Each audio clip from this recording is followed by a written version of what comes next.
Hello. Hello, welcome. Gather your typical props.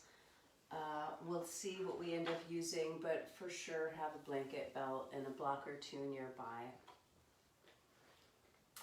And I'd like to dive right in, starting with yin style butterfly. So you could bring the soles of your feet together. Feet can have a fair amount of distance from the pelvis, making it easier probably for most people in terms of any resistance in the groins.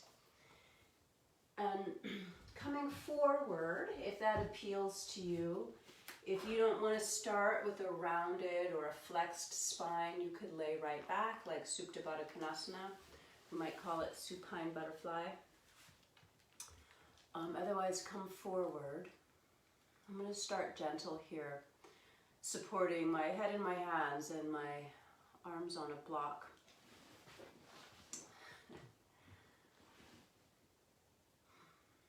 And I would like to invoke this morning an inquiry around the concept of yielding. It's a concept that I learned about in my BMC studies, body, mind, centering studies, primarily with Amy Matthews, one of my heroes. And the concept of yielding, it's like an allowing, not equated with surrender, although you could if that feels true for you. But I'm not asking anyone to surrender anything unless they really want to. But yielding is an allowing, it's a relating. It's a landing in some felt sense of support. So for me, yielding my weight into the floor, yielding to my cat who has crawled into the heart of my butterfly pose.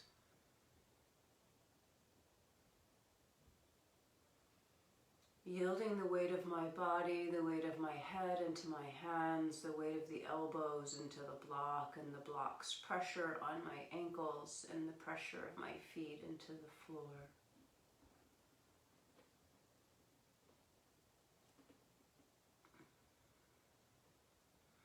Yielding the weight of my sit bones, the weight of my outer legs,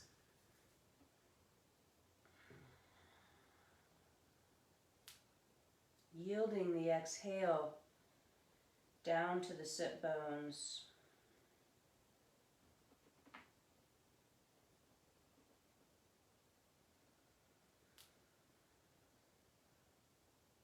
And yielding to the pause at the bottom of the exhale.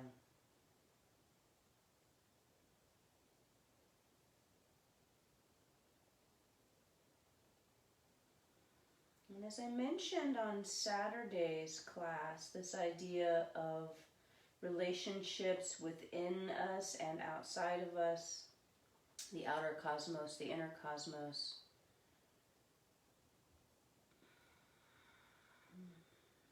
So that the yielding I can do here on my mat, the relating and feeling and allowing of all the things, all the phenomena in this contained little safe space of my yoga room on my mat,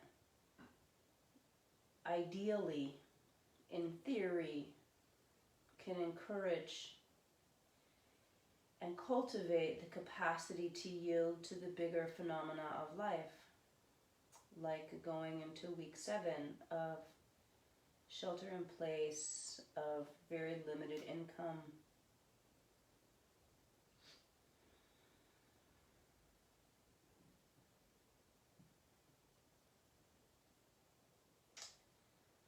of pretty undesirable spring weather, of my beautiful, amazing, loving housemate sort of losing hope.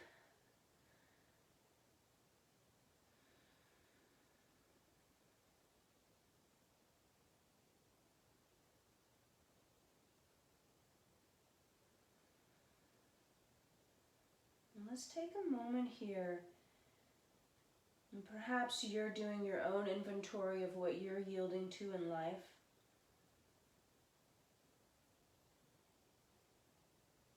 Perhaps you're feeling the weight of what it is life is asking you to bow deeper to. So the practice of yoga is not an escape, in my opinion. It's an engaging with what is here. It's not an escape from the worldly life. It's a means by which we can meet worldly life with more skill and capacity and compassion. It's a practice that asks us to cultivate a life that we don't need an escape from.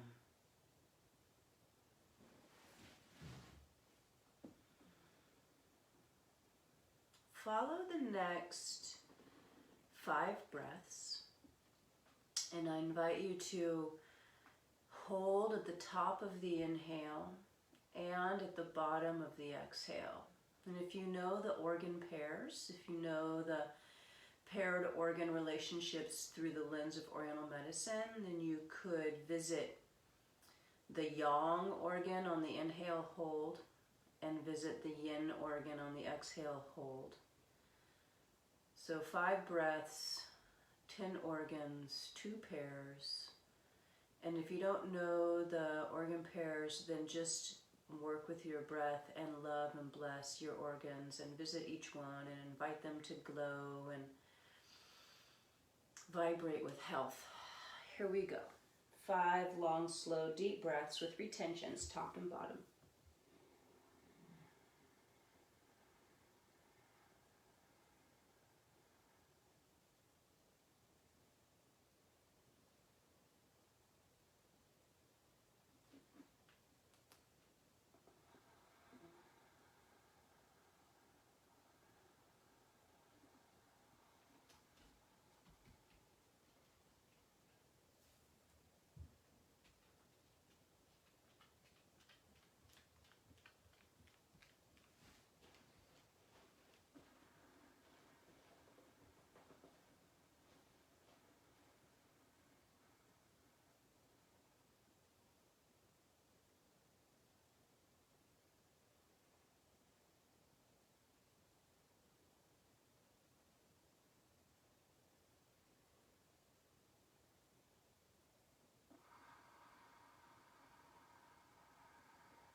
The inhale of your 6th breath brings you up. And when you arrive in upright sitting, just check. What did that do? Did it do what I intended it to do? Are there any consequences good or bad to choice making. Use your hands to draw the knees up and in and shoot your legs straight ahead. And with all 10 fingertips on the floor like little TP stakes, keep on the fingertips so the heels of the hand are lifted and arms are behind you just like a brace so the torso doesn't fall back. Turn the legs into external rotation and floating the right leg up, pause, hold, lower a little and then lift, pause, hold, and again, 4, 5, and then baby little pulses up here. Really squeeze your legs straight. Don't lean back to do it. Lean forward if anything. Keep pulsing and lifting. And then see if you can slowly, slowly, slowly lower down. And then from there, if you tip to the left a little and pull that right shin behind you, if your right knee lets you, come into a little virasana leg. Maybe come back onto your elbows. Pause here. If you can get to elbows, great. You may still be up on your hands. But can you press the upper shin, lower thigh, down towards the earth? Get a little lift in your belly and a lift in your hips, and then drop your belly down. Lift in your hips and then drop your belly down. Keep your chin drawn in if you can. If it feels better to you to let your head roll back, rest back on the upper back muscles, the upper trapezius, great. But notice if you lose access to that length deep in the thigh muscle after we just really turned it on.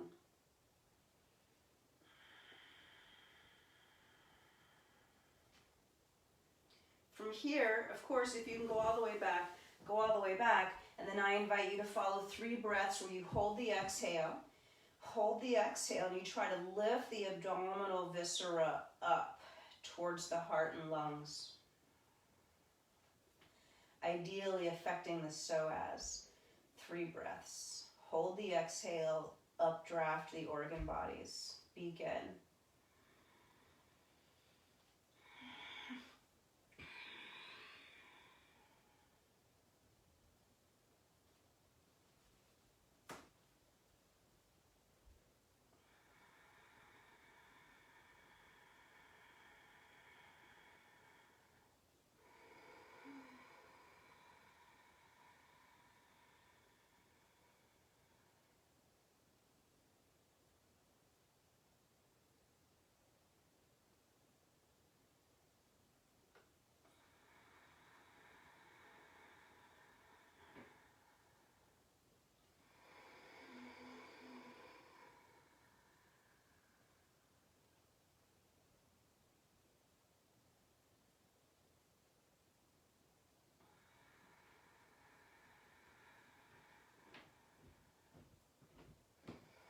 Your exit strategy could be to reverse the steps and sit up, or you could simply spill to your left side, unfurl the right leg, return to sitting, externally rotate the legs, super straight, hands behind on fingertips, like little braces on a shelf, right, or a car jack, like keep it up. And then left leg lifts, pause, hold. And we'll do 5 lower, not all the way down, lift, hold, take a breath, squeeze it straight, lower, lift and hold.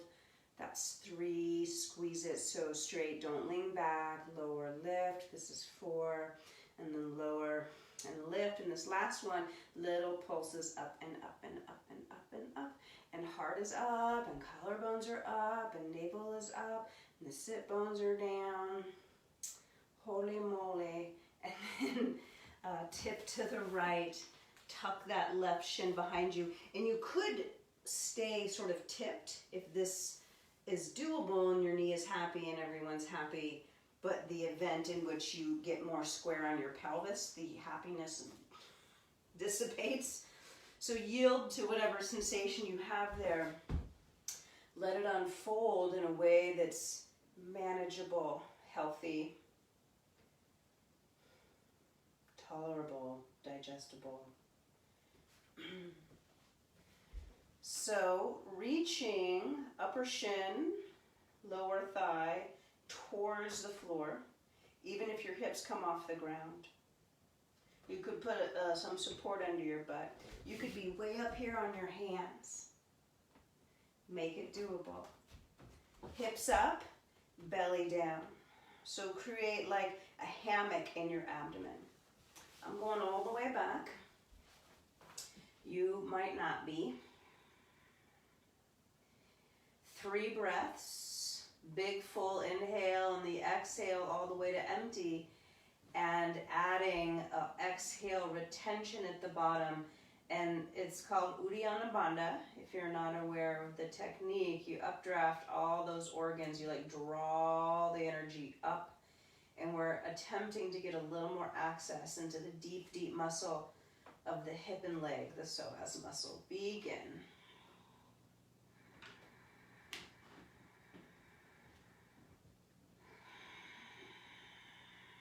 Keep pressing upper shin bone, lower thigh bone down and away.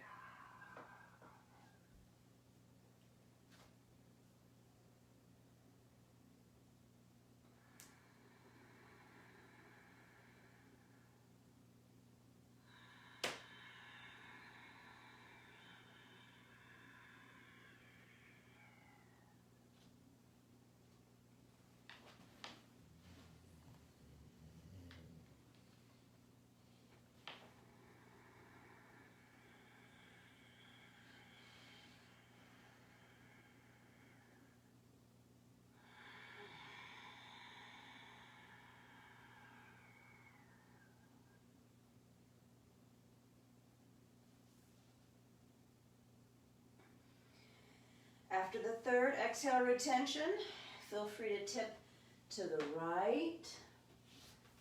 Unfurl the knee, both legs out. And come to wide-legged. And then with hands again behind you, like brackets, to prevent torso from leaning back. Float right leg off the floor, slowly sweep it. It's not dragging on the floor, it's floating above the floor to the left. Squeeze the adductor and then sweep it open. Left side. So it's hover asana for the leg.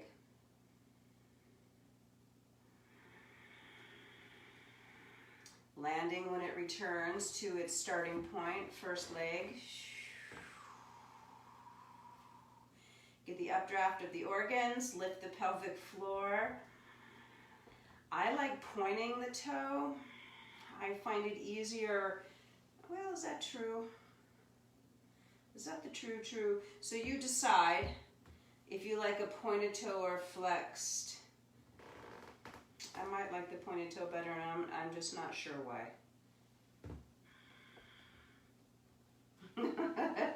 Just yielding to that preference without having to...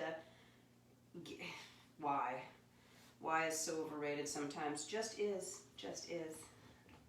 Right? This pandemic, why is it happening? Well, because we created the causes and conditions for it to happen. As a globe, as a world community, it is happening. We don't have to like it. It's not supposed to be pleasant, but it is. It is.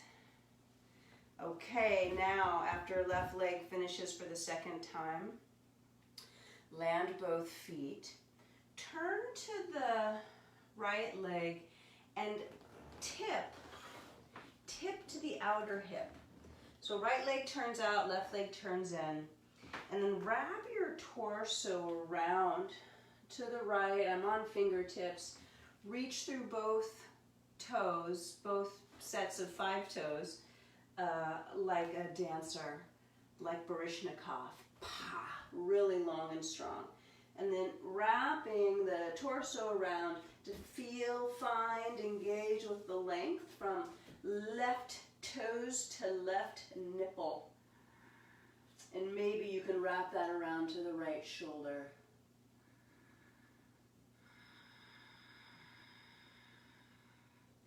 When you're ready, keep legs as they are.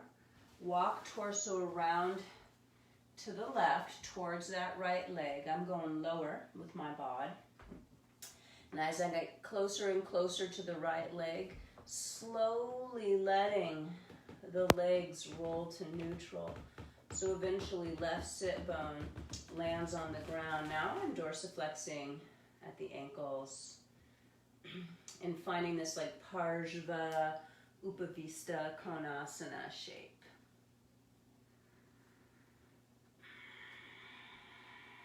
And while I'm here, I'm going to add a little undulating through the spine, inhaling like rolling up through a little cat, and exhaling, waving down through a little cow.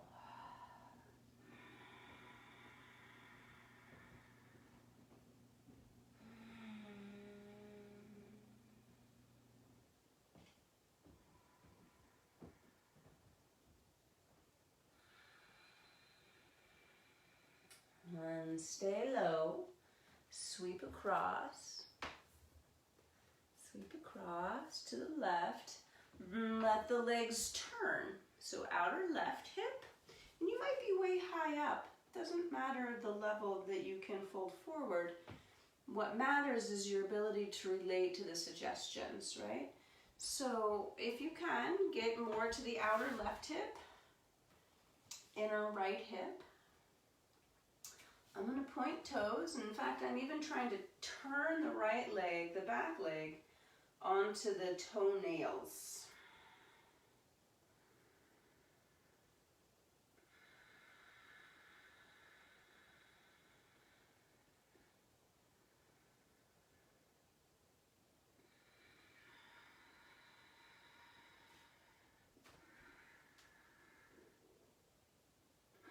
From right toenails to right nipple, maybe to the front of your left shoulder. And then walking the torso around to the right, eventually land over that left leg and de-rotate the legs. So your sit bones are down, the backs of the legs are down, and inviting yourself to get closer to your left leg at whatever pace, whatever intensity. I do want to mention that this idea of stretching something, and I try not to say the word stretch. It might slip out every now and again because old habits die hard. An actual sensation of stretch, especially a strong one, is not wise. It's not desirable. It's not physiologically sound. The stretch response is really these little mechanisms in the muscles. They're called spindles, these little microscopic cells that when they feel a lot of tension being pulled through a muscle body, an organ of a muscle, that they resist and they say, whoa, that's too much. And that's what the feeling of stretch is. A signal to the brain to stop doing that. So the invitation is to climb right up to the edge of where you feel some resistance.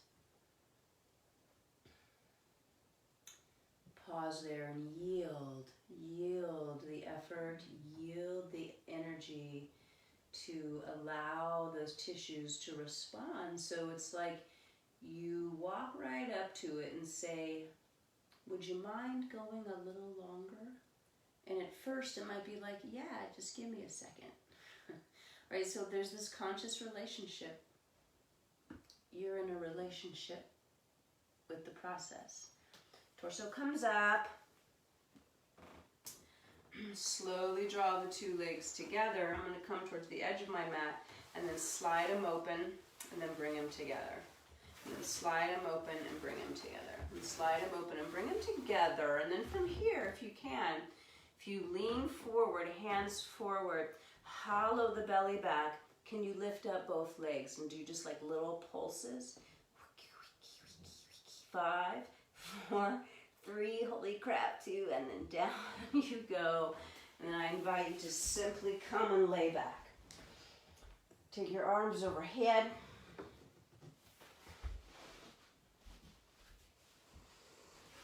One side, right side starts for me, gets longer. Reach right arm, right leg. Left side, left arm, left leg. Reachy, reachy. And then right side. And then left side. And then both sides. Punch through the heels. Really make the heels reach the furthest part and then stick them into the floor. I'm going to relax my arms here, but I'm going to keep them up. Having lengthened the backs of the legs and then really plug the backs of the heels into the floor. Keep them there. Keep the backs of your heels there. And then begin to curl the toe tips. Now without your heels moving. Keep your legs strong. Curl your toe tips towards the heels. Keep trying to curl the toe tips closer to the heels without the heels sliding at all.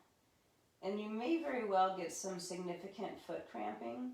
So here's the suggestion. If you feel the beginning of it, just pause. Do a little less. See if the cramp can resolve itself without you dramatically backing out of the movement, right? Muscle cramps, while unpleasant, no big deal, right? If you are dehydrated or if you take medications that cause muscle cramping, then you need to have a different approach. Go drink some fluids or something. But if you're hydrated and you don't have any medical or medicine complications around muscle cramps, let the cramp teach you where you need to engage more frequently. Now slowly, reluctantly let the heels slide towards you as you keep curling those toe tips towards the heels. So see if for every degree that the heels come towards you that you can curl your toes towards the heels 2 degrees. That's just arbitrary, but I want you to try to engage the sole of the foot more than you let the heels slide. And eventually you'll go to a full flexed foot. Flexed foot and a plantar flexed ankle, right? The foot can flex and extend, so can the ankle, so can the toes. So lots of moving parts. And then from here, exhale, curl, baby ball on your back. Keep the head curled up, shoot the legs up, punch through the heels, and see if you can invite your toe tips to reach towards your forehead. And then bring your 2 hands in prayer, and then try to reach the fingertips to the outside of the right foot. And then over the toes and to the outside of your left foot, maybe outer left heel, and then up and over, outer right heel, up and over, outer left heel. Right leg stays there, left leg hovers off the floor, and then pulse, little baby pulses to the outer right heel. If you need to support your head, do it, but ideally, it's like try to swallow your chin or try to swallow your nose. Use the integration of your strong neck and throat to keep your head up. Can you feel a connection all the way from your head to your tail? Switch legs, switch sides. Little pulses.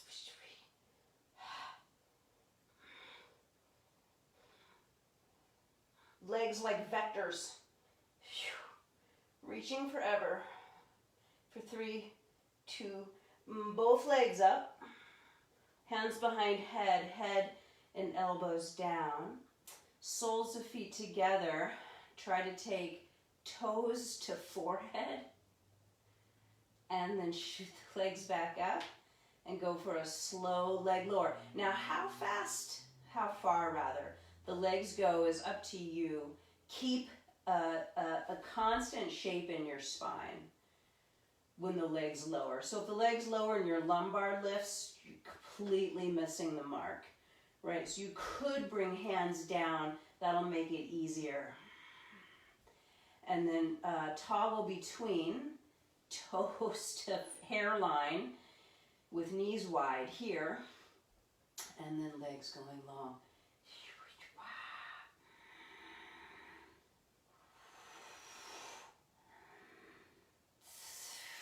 Sound effects might help. They certainly help me. 3 more. This is 1.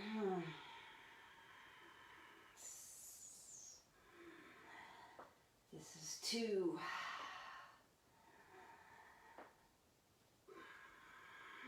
This is 3. Legs all the way to the floor. Rest, yield,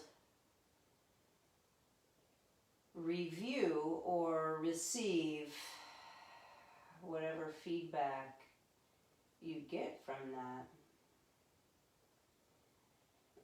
The sensory motor feedback loop has many, many, many variables. It's not a simple information in, information out. Nope, that's not it at all. Come to lay on your right side. If that was it, then everyone who went to medical school would be the same kind of doctor, right? If that was it, then all yoga teachers would be the same. Pause, laying here on your right side. Information in is jaded by our previous experiences and our hopes and fears and how information is received, right? And then how it's translated is affected by all those things. And then how we motor out or generate action from the sensory input is affected by all those things. Bend the bottom knee, the right knee, so it's in front of you. And begin to sweep the left arm forward and up, and the left leg back behind you. So the left side's like a diagonal spiraling reach from hand to foot. Then leg swings long to the front as the arm swings overhead to the back. That left side is still a diagonal spiralic gesture, but now we've turned the heart to face the ceiling. Return to the first, where you swing the leg down and back and arm overhead and forward. Same left side, long spiralic diagonal energy. Now heart is facing down. Left toes can graze on the floor if your left leg lets you. Left fingertips can graze on the floor. Spinning to the heart facing up twist. And sliding, spinning, turning to the heart facing down twist.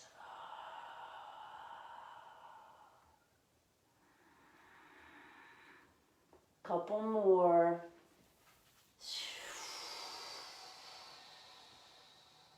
You can add any kind of extra movement or wiggle or gesture.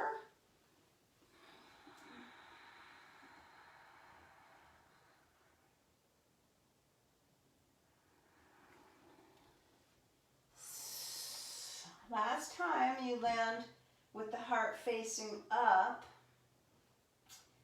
then simply return to laying on your back. You could do any kind of squiggling or wiggling around before you land, or stay with the wiggle squiggle and never land. In Neverland? No, I don't know. Go there if you want. We'll do the other side. I'm going to flip over. You can, I'm going to spin around actually. You can just flip over. Left side lying. Pause, check it out.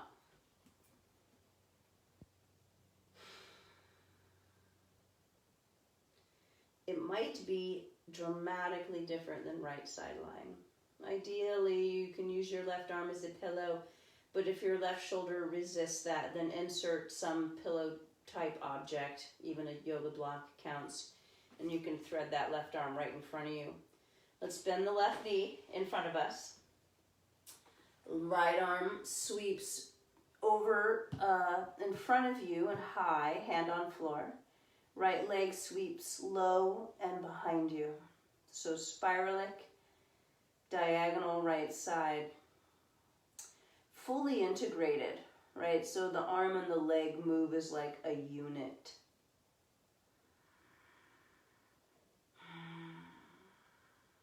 Sweep the arm towards the overhead and behind as the leg goes long below and in front.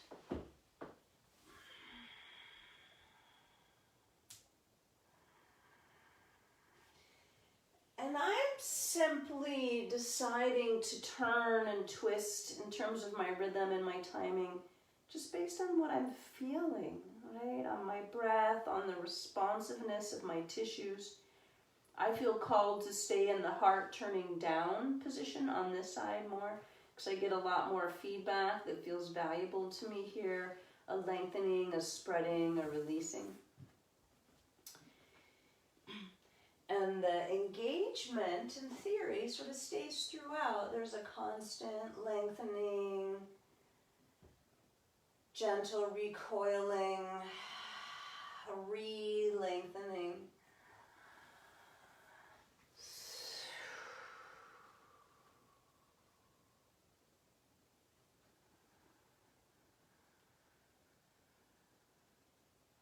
This is one of my favorite moves. If someone said you can only do one movement for the rest of your life, it might be this one. Let's hope no one does that. One more time, each direction.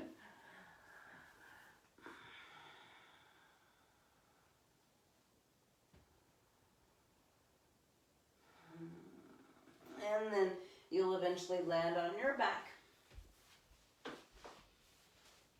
Pause or motor out, yield, absorb, however it makes the most sense for you to do that.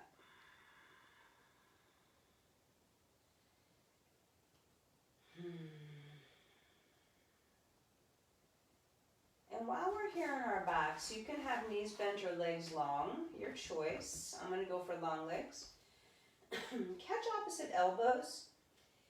And a little micro slide of the elbows right and left. And can you follow that movement down along the upper arm bone to the place where the arm bone meets your shoulder blade? And feel how the shoulder blades can or maybe are responding to this little bitty movement. Ideally, you feel like you're going from one shoulder blade to the other, like little feet. Stepping right, left, right. So the idea is that the shoulder blades move with the arms. So if the shoulder blades are mobile and you're not simply pulling on the outer shoulder joint, right? If your shoulder blades are coming along, it's very important. I can't stress that enough. Then make the movement bigger. And it's like one shoulder blade completely slides behind and under you, and the other one completely slides out and around. And then go left and right to whatever degree of range of movement makes the most sense for your shoulder joints, shoulder blades.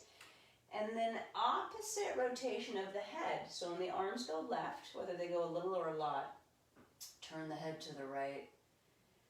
And when the arms go to the right, a little or a lot, turn the head to the left. Almost like you're trying to peek underneath that shoulder blade. And every once in a while, switch the cross of the forearms. I'll leave that up to you.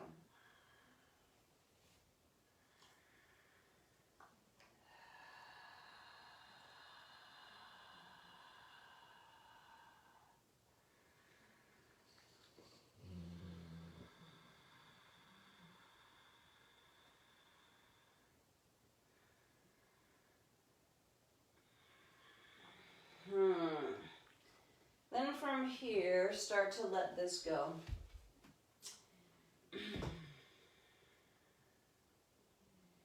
And find your blanket. I found mine. I'd like you to make the blanket, so go ahead, turn over, roll on up. Make your blanket into a blanket roll. So the way I like to do that, if the blanket starts out folded in fourths or something like a big rectangle, and then the firm edge, not the edge with fringe, the firm edge, if you fold it over, not the loose edge, right? Fold it over a few inches, and then you can start a nice tight roll. Tight like lollipop stick, right? That really tight roll of paper that makes a lollipop handle. And then please come to lay back down again and on your back, and you can have knees bent or legs straight. I teach this a lot out here where I live. I call it barbell blanket, and we're going to do many variations with it. So if you can hold on to it with your arms straight overhead towards the ceiling. So I guess that's not straight overhead, that's in front of you. Straight overhead would be the wall overhead. We're going there. But you hold it up, and you know, if it was a barbell, we'd probably have the thumbs opposing on the other side of the blanket roll from the fingers. I'd like you to please move your thumbs so they point in the same direction as the fingers. If you don't lose, if it doesn't roll right off your hands. So do your best. If your legs are long, it's gonna probably make the challenge to isolate arm and shoulder movement. It's gonna make that harder. You're more apt probably to let your ribs go with your arms. So check yourself. Ideally, it's the arm movement only. So from here, and arms include shoulder blades. Push the blanket roll to the ceiling. Feel the shoulder blades wrap to the side ribs, and then relax that, and then push it to the ceiling. Feel the side ribs firm up with the musculature there, and then relax. Let the side ribs soften. Breathe like there's gills there, and then exhale. Push the blanket up, pause. Keep the reach of the arms, like now it's to the ceiling, but as you slowly float your barbell blanket overhead, can you keep that wrapped shoulder blade sensation? And don't let the ribs pop up here as the arms go towards the floor overhead, towards the floor in the direction of the top of your head. And then swing it back up slow and repeat. So how far you go is up to your shoulders. All right, I don't have any shoulder drum. I got a lot of shoulder range, and I've got some decent strength, so I might be making it look easy. I'm working like mad in my abdomen to keep my ribs from popping up, right, because that would be easy. And my blanket's fairly heavy, actually. Heavier than blankets I use at yoga studios I'm just now putting together. A few more. This, in theory, is good handstand prep. Because if you're really inviting, truly, true, engaging the shoulder blades around the sides of the ribs, it's called protraction, then this sets you up for being able to weight bear on your arms safely, in theory. So the question I'm going to propose to you here is, when you take your arms up, can you find your way from where you're holding the blanket to your tail? Through your arms, through your shoulder joint, to the shoulder blades, to the collarbones. If you don't know the anatomy, then you should jump in on one of my Zoom classes. I'll teach more details in those. Collarbones to breastbone to ribs to spine to tail. And if you can find pathway through bones from hands to tail here with arms vertical, can you sustain the connection from hands to tail with your arms going more horizontal? Really important. If you lose it at the shoulders, if you lose it at the ribs, it's going to feel like pain or clicking or just weakness. You can't do it. You compensate by scrunching up your face or something or squeezing your ass. Don't do those things. This is for the arms and shoulders. So no need to scrunch up your face or squeeze your ass unless you like that. Then do it. Okay. Last one. Whew. Go ahead. Put the blanket roll down. Set it aside. We're going to use it again. And then roll on over. Find a down dog just for kicks here. And the action in the shoulders and arms is just like what we were doing. That you feel the firming of the shoulder blades against the side ribs. They can slide up the back, yes, towards your head, because you're pushing the floor away so dramatically, not because you're squeezing them up towards your head by the muscles, but they're following the flow, the trajectory of the action of the arms.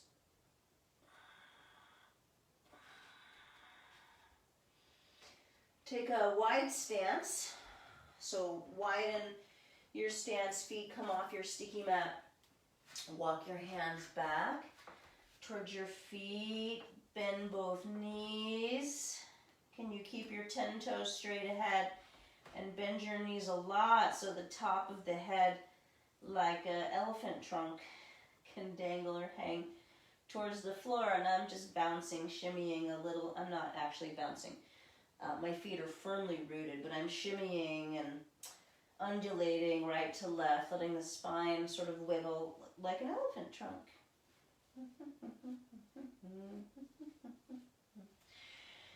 Soften, straighten your legs. Face to floor, hands to hips, elbows to sky. Squeeze shoulder blades back and down, root heels down and down, and then tease the weight forward like you're trying to touch your nose to your mat, but your tail won't let you, like tail up, navel up. Interlace hands behind you and punch knuckles up to the ceiling. Squeeze the upper back actively. Don't just lock out your elbows. Keep a tiny bend in the elbows and reach through the joint, through it to the knuckles. Okay. Release hands down. Take your blanket, take your mat rather, and fold it in half lengthwise.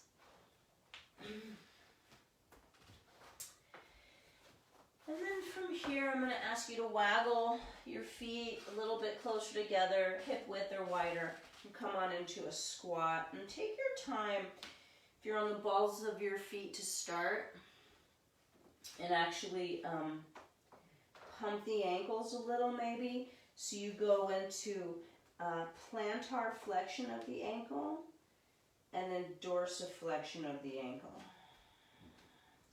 I'm a big fan of using anatomically correct terms and anatomical directional language.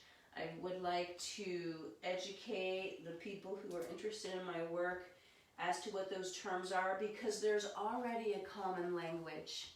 So I vote we use it. So if you ever have any questions about what I'm offering or what I'm saying, or just to make sure that I'm not making any mistakes, which I do, feel free to reach out and ask. Maybe you get enough juice in the ankles that you can land in this squat.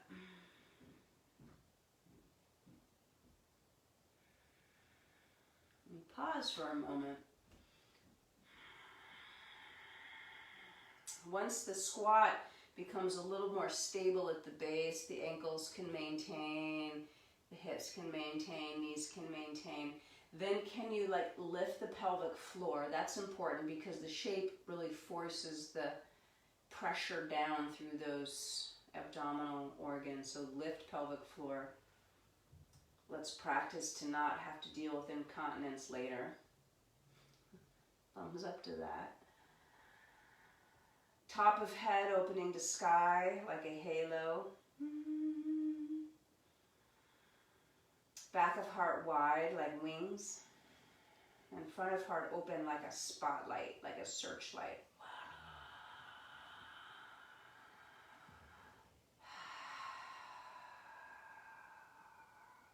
Come on forward onto your newly folded mat. And let's sit, left sit bone on the edge of the mat. Legs right in front of you. We were here already. I'm just going to check our time. I can't really see it, so I'm just going to keep going. Like Dandasana, keep your right sit bone heavy. Keep it heavy. Turn to the left and start to walk the hands a little bit further from you to the left. So we have a choice. We have lots of choices in theory. How heavy you let the right sit bone be, the sit bone you're reaching away from.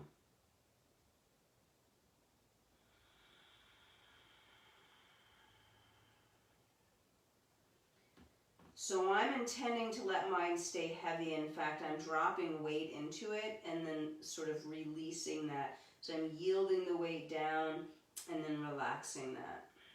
As I continue to take the arms more to the left. So it's a twist, right? And there is some spinal flexion for sure, especially if the right hip stays heavy. So I'm looking for a lot of spread and release through my right side back, all the way from top of pelvis, I'm going to say all the way from sit bone to like right ear. And as you continue to get closer to the floor with your arms, I'm going to elbows, and the right sit bone's got to float up. It's just got to. I mean, comes a point where yours will have to too.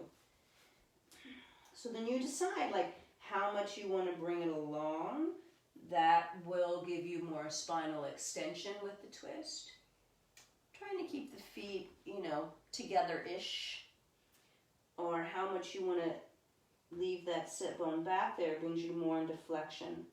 So now is a time where you could toggle between the two, like cat-cow and this little twisty bit.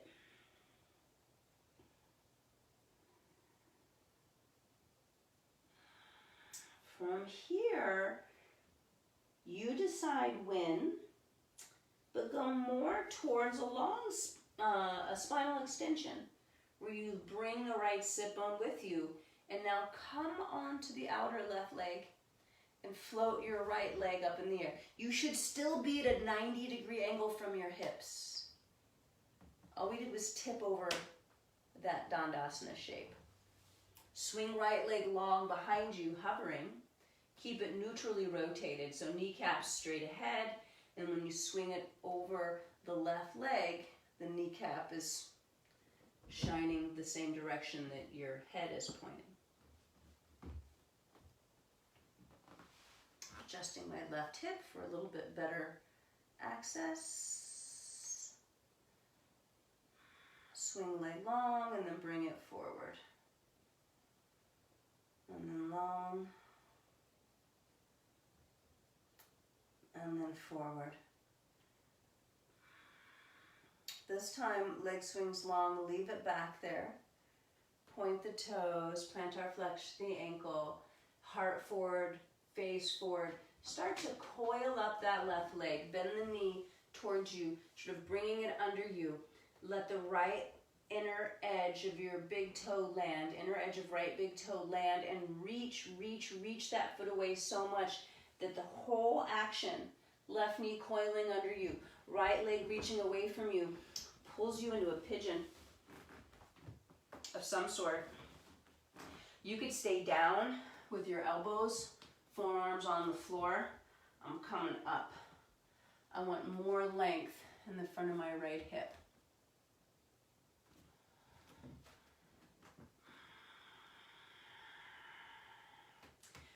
Pressing the top of the right foot into the floor and inviting the right thigh bone to float towards the ceiling. Bringing not only more length in the front of the right hip, but ideally more space. And you're actively gathering from right buttock to right hamstring.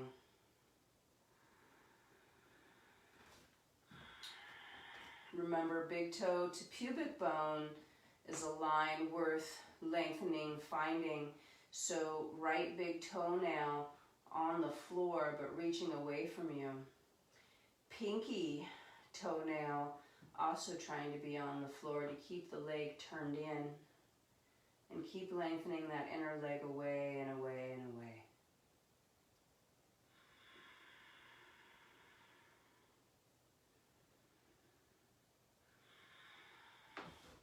If it works for you, if you've got any bandwidth left here, the back of the leg gathering, let's turn the volume up on that. So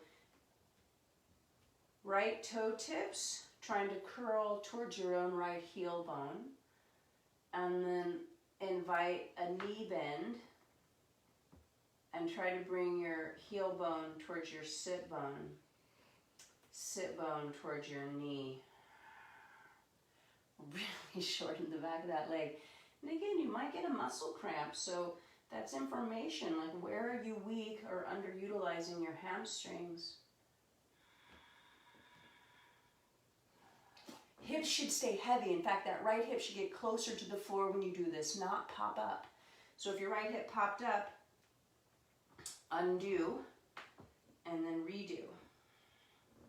Now I have some intensity when I roll from straight to bent with the kneecap. Part of that is letting the thigh bone get heavier as you flex the knee.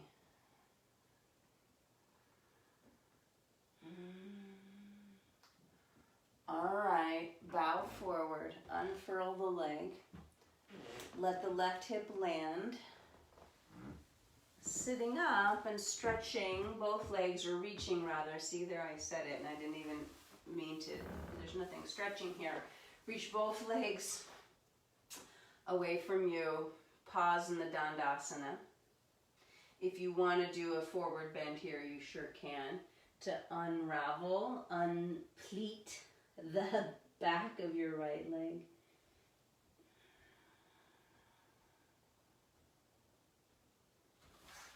And I'm going to flip my setup around. You could just go to the other side, right? You could just do a 180. So if you start with that right sit bone on the mat, gives you some sticking point. Left sit bone, heavy, heavy, heavy. Twist to the right. Keep left sit bone super heavy as you walk the hands to the right.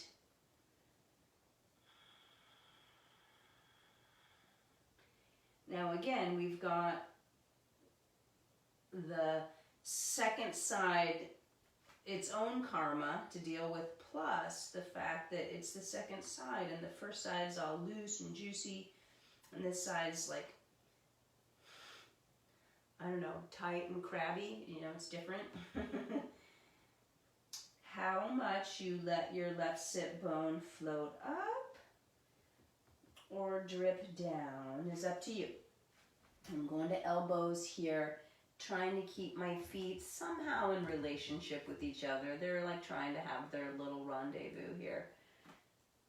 It's a dramatically asymmetrical pose, so the feet will stagger some. Don't get too bent out of shape about that stuff. A lot of that is agenda versus aligning things. Big difference. We got a workshop coming up on that. Alignment or agenda. Big discussion around developmental theory, how we form in the womb, how it affects us now, and how we can make yoga personal, because it is. So I'm toggling now cat pose to cow pose of the spine, right? So left hip drops more in the cat, left sit bone comes forward in the cow. And I've got an interesting knot, I almost said blob, I'll call it a blob. An interesting knotted blob of tissue on my outer right hip that I'm sort of rolling over, which feels a little intense, but really helpful, actually. So meeting what's here, yielding to your reality. Wishing it was different isn't yielding. Frantically trying to make it different isn't yielding. Next time you're forward in the cow, let the right leg tip, float the left leg up. Just hover it, swing it back behind you, and then swing it to stack over the right leg.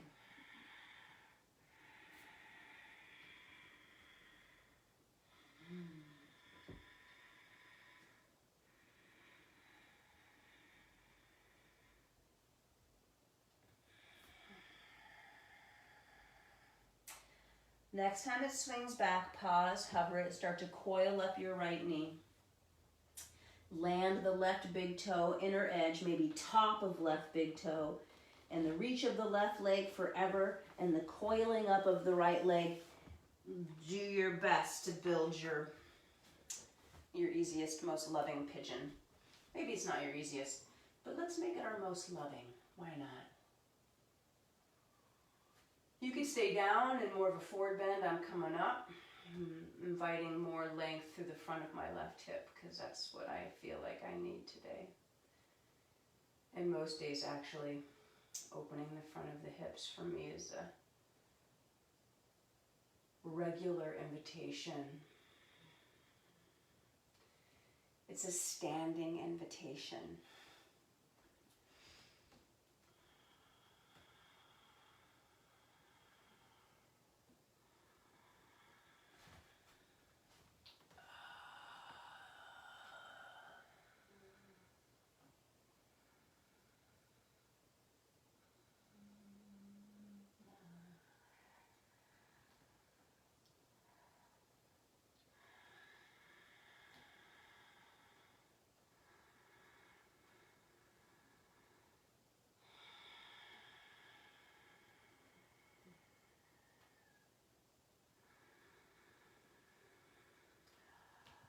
Let's go for the back of leg gathering. If you did it on the first side, why not? Second side, and you might have a good reason why not. So, it's worth asking. It's like, yeah, whatever the reason. But a constant open question, I'm going to say. A constant open question of what am I doing now? What choices am I making? Are these choices and my actions offering me what I'm intending? If not, can I make another choice? So I'm borrowing heavily from some inquiries that Amy Matthews offers. Are you doing what you think you're doing? Is it offering you the outcome that you intended your actions to offer you? If not, the answer to both those questions is no. And the next question is, can you make another choice?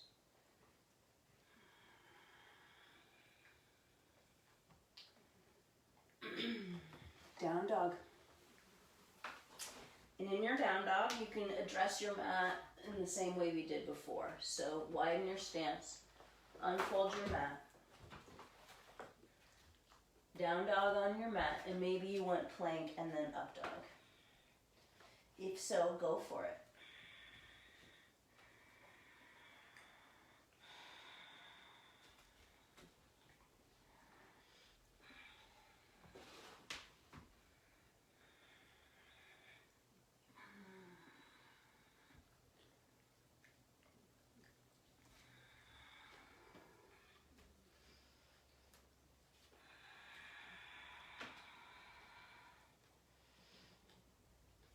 Slowly find your way to stand.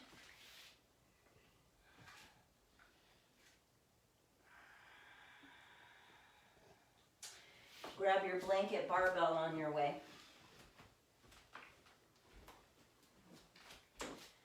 Holding the blanket underhanded, hands shoulder width.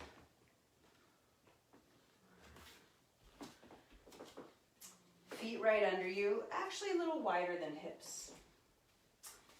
Utkatasana, float the blanket up, stand and lower. Repeat.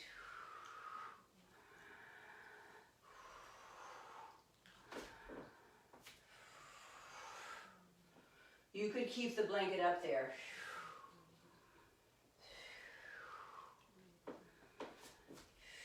Outer heels heavy, big toes rooted.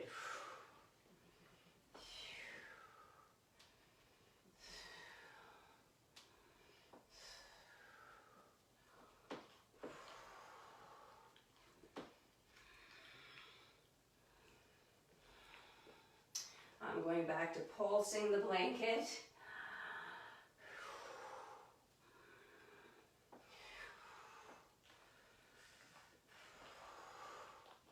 Can the pinkies be sort of the driving force?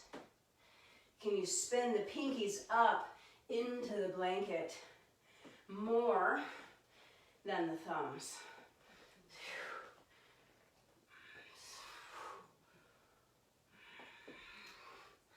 And then pause.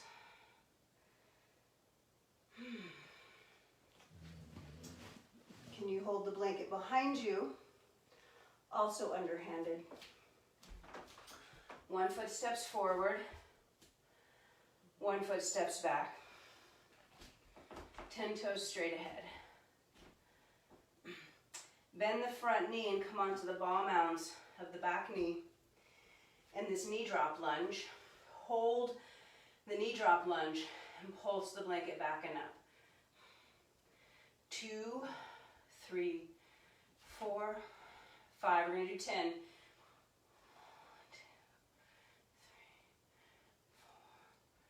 4, 5. Step back foot forward. Step the other foot back.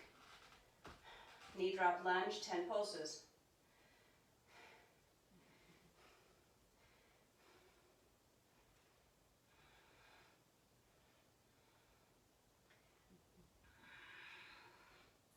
Back foot forward, other foot back. Lift the blanket and hold. Hold and hold. Stay low. Back foot forward, other foot back. Back foot forward, stay low. Other foot back. Knees don't straighten ever here. Keep going.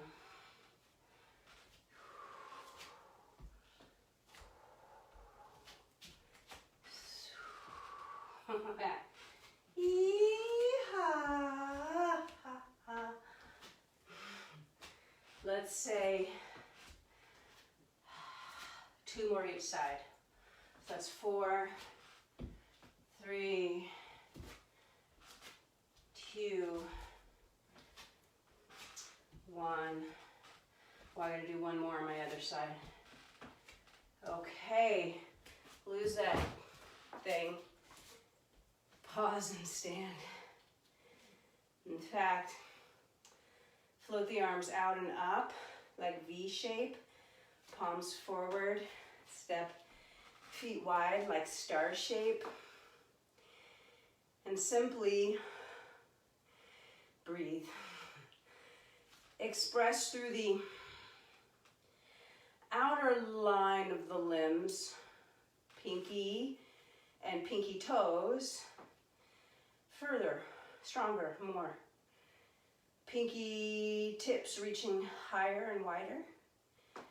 Pinky toe, outer blade of the foot, slicing down heavier. Feel the lift of the inner arch, inner ankles, inner knees, inner thighs, pelvic floor. And feel the drip or the cascading down from thumb tip to the medial border of the shoulder blades as the outer border of the shoulder blades follows the pinkies.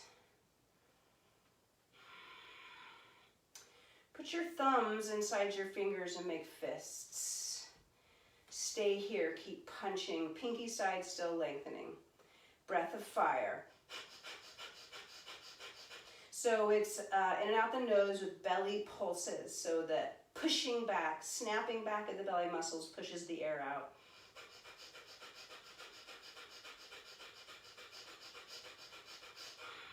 About 10 or 20 pulses, pause, breathe normally. Lift your kneecaps. Another round of Kapalabhati breathing.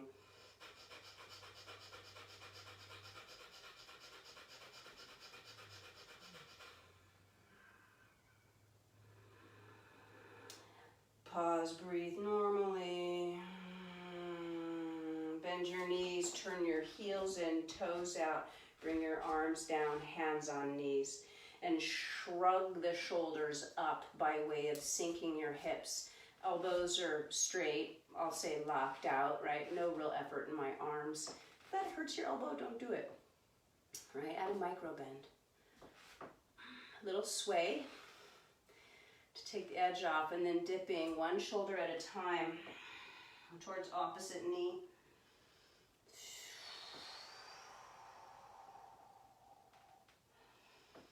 Oh, and I meant to tell you, we will use a wall. So hopefully I didn't jack you up. The wall is coming for handstand. So you might be like, oh, I'm fine without a wall. Either because you got handstand or because you could care less about handstand. Special kind of handstand, so even if you think you got handstand, I'm going to recommend you have a wall. Last time, second shoulder. Straighten legs, come on up. Right leg turns out, left leg turns in. Soften both knees. Swing tail to the left. Triangle pose to the right. Nice and easy, right? I'm going to start with the bent back leg because I love it. And using the power, left leg hamstring, pulling, inviting left leg sit bone more towards left heel. It's bringing my hips forward. Ideally, head over ankle, ribs over knee, that your butt's not behind you, right? Your butt's right under you, in line with your 2 feet. When you straighten your left leg, find more length in the front of your left hip. Lift the kneecap the whole time the leg straightens. Left arm can do whatever it wants. I recommend arm going all the way overhead, not towards ceiling, that'd be out to the side, but all the way overhead towards the far wall.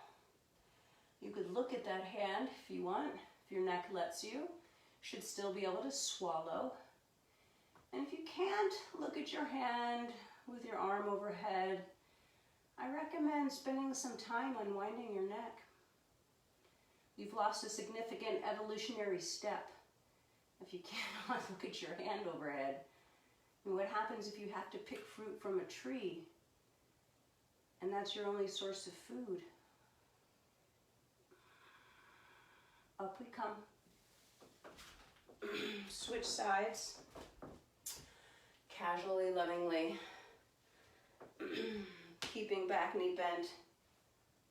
Left hand to left ankle or a block. Engaging right hamstring to bring the hips under you.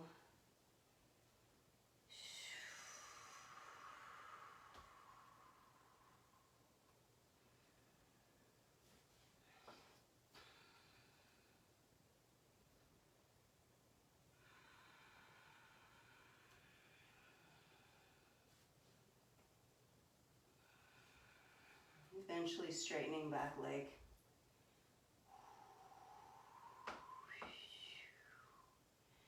Right arm,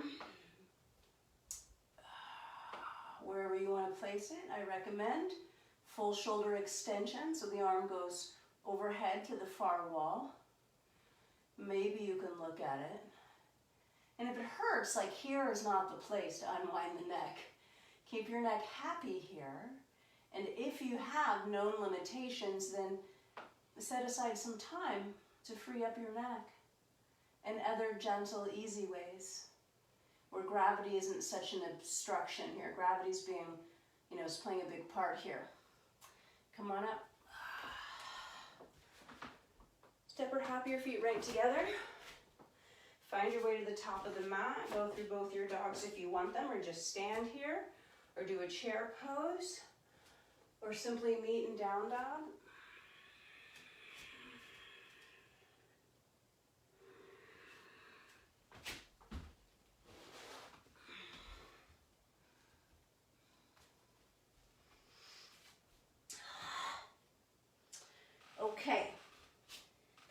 dog. Left leg straight back and up. Right heel can be lifted or lowered. Lifted makes it easier. Less tug on the back of the leg. I'm doing both. I'm toggling between both. Left side when you're ready. Left foot goes down. Right leg goes up.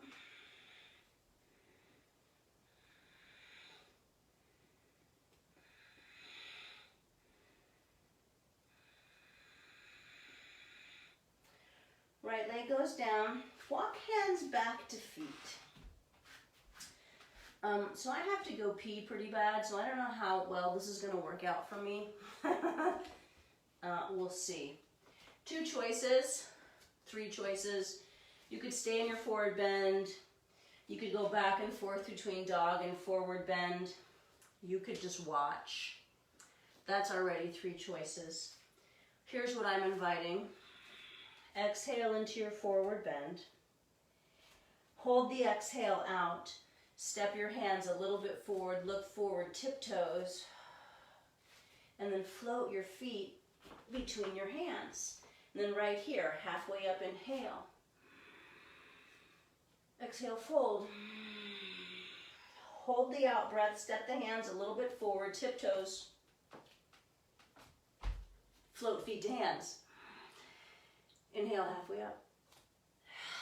Exhale, fold.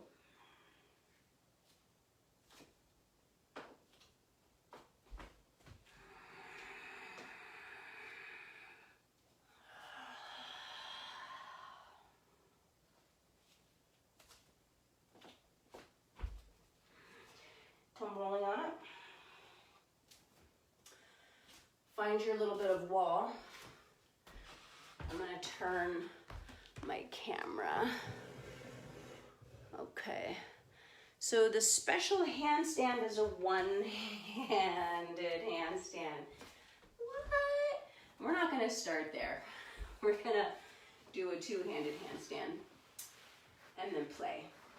You could do no handstands. You could get into a squat, roll back, hug your knees in. Namaste. Thank you, I love you. Because this is the last thing. Pretty much, right? So, if you're coming along, hands about 4 inches away from the wall, and you find that same 3-legged dog thing, but you bring your shoulders over your wrist. And the upper leg stays insanely straight, and the bottom leg is your bending, springing motor leg. And so when you spring up, you go for the ceiling with your straight, forever leg. There we go. And then you could simply stay here. Work this. This is beautiful and perfect. If you want to play with the one-handed one, take your legs wide. And when you shift your weight from right to left, your legs turn, just like we were doing sitting.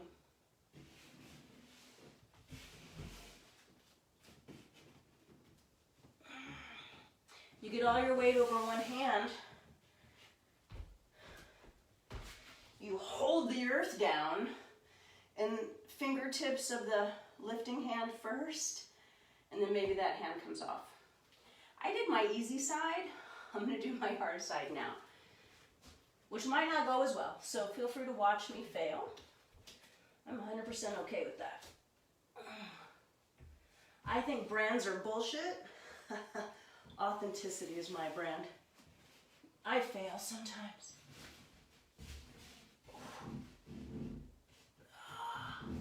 Whew. That side's much harder.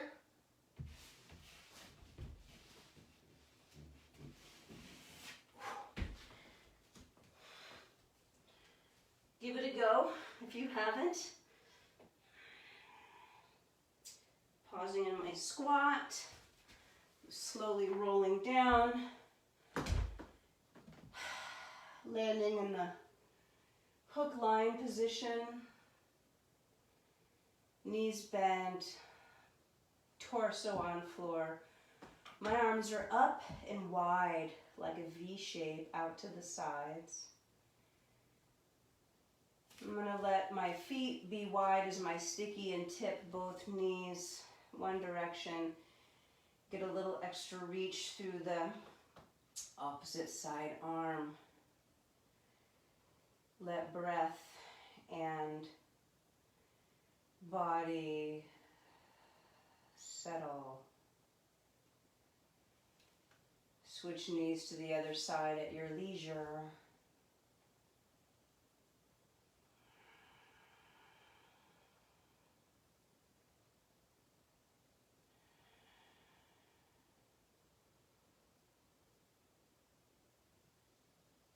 And I like to end symmetrically before I go into Shavasana, so you could do either one more baby ball, knee hug, supine forward bend, or bridge pose, whatever you wish, before you land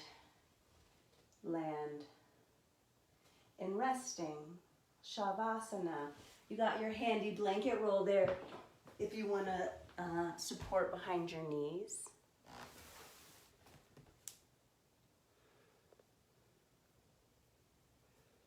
Yielding the weight of your body to the floor. Yielding the frontal lobes of your brain to your brain stem. So it's another way of saying yielding the thinking mind to the rhythmic body, breath rhythm, heart rate, the pulse of fluids.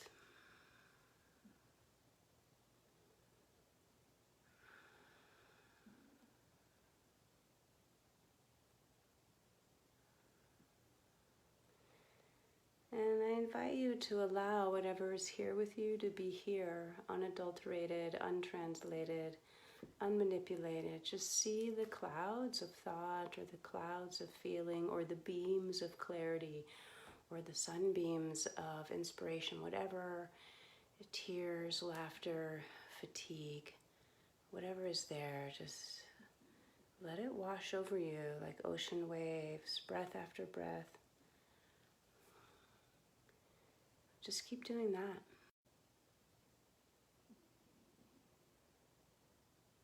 Thank you. I love you. Namaste.